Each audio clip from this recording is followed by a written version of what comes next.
You've watched the video, highlighted the book, saved the reel.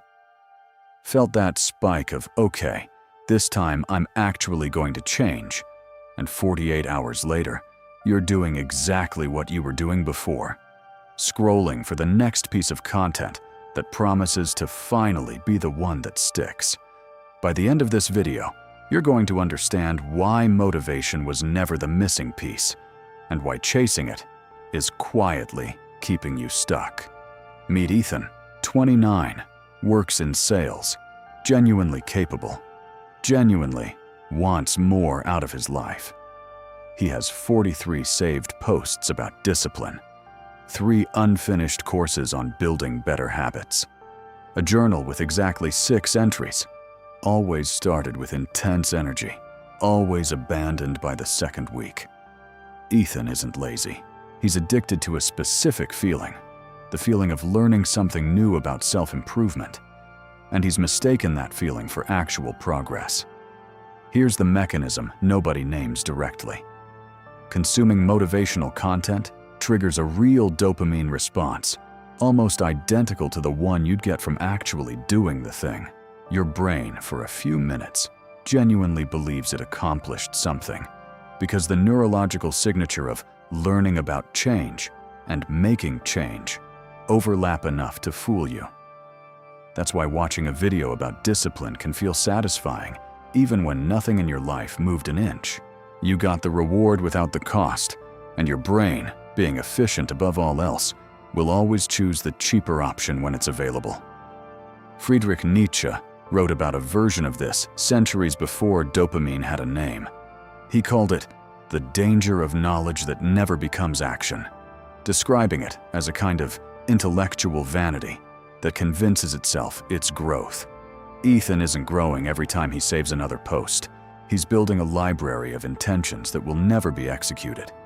And the size of that library has become, quietly, a substitute for actual transformation. This is what I call motivation as a trap. It's the most socially acceptable form of self-sabotage that exists, because from the outside it looks like effort. Nobody congratulates you for finishing a book about discipline, but internally, it feels exactly like progress. And that false feeling is precisely what keeps you from noticing that nothing has actually changed. But here's what most people do the moment they recognize this pattern in themselves. And it's exactly where everything falls apart again. What you're feeling right now, recognizing the pattern but not yet knowing how to break it, is exactly where most people get stuck. Not from lack of awareness, from lack of a system. I built the Untamed Mind protocol for exactly this. The ebook names the 4 sabotage patterns your mind uses against you. You just watched the most disguised one in action.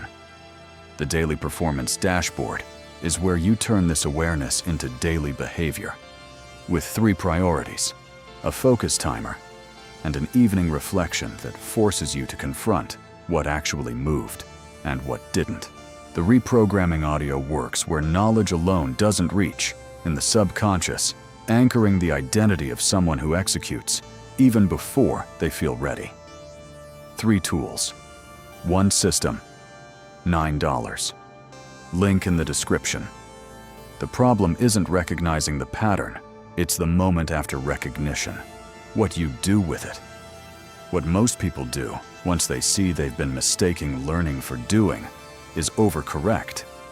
They swear off all self-development content entirely. Decide, no more theory, only action. White-knuckle it for a week without any framework at all. Burn out from trying to force discipline with no system underneath it. And within days, end up right back where they started.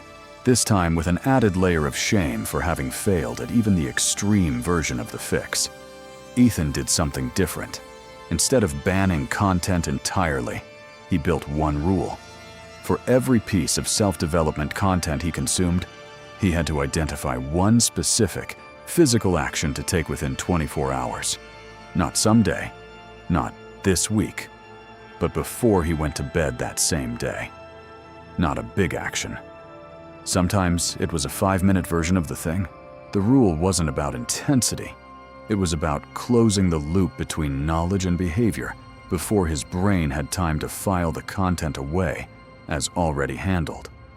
What changed wasn't Ethan's intelligence or his access to information. He'd had access to the same information for years. What changed was that he stopped letting consumption stand in for execution. He started measuring his week not by what he learned, but by what he actually did with what he already knew, most of which he'd known for a long time. 2 months into this practice, Ethan had finished the first course he'd ever completed in his life, not because the content was different, but because he stopped collecting and started closing loops. The 43 saved posts are still there. He just stopped adding to them and started asking what he'd already saved that he hadn't acted on yet.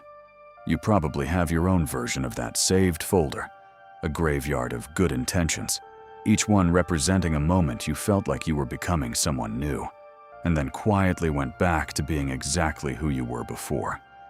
The content was never the problem. The gap between knowing and doing is where your actual life happens, and no amount of additional knowledge closes that gap by itself. You made it this far. That already says something about you. Most people open a mindset video and close it within 3 minutes. You stayed. You listened. You're looking for something real, not another motivational speech that evaporates by tomorrow. What I revealed here about motivation as a trap is only one of the 4 patterns sabotaging people who already know exactly what they need to do and still don't do it. The Untamed Mind protocol names the other 3, gives you the dashboard to turn awareness into daily action, and the audio to reprogram the identity that keeps getting stuck in almost. Link in the description. What you're postponing doesn't need more research. It needs one action today.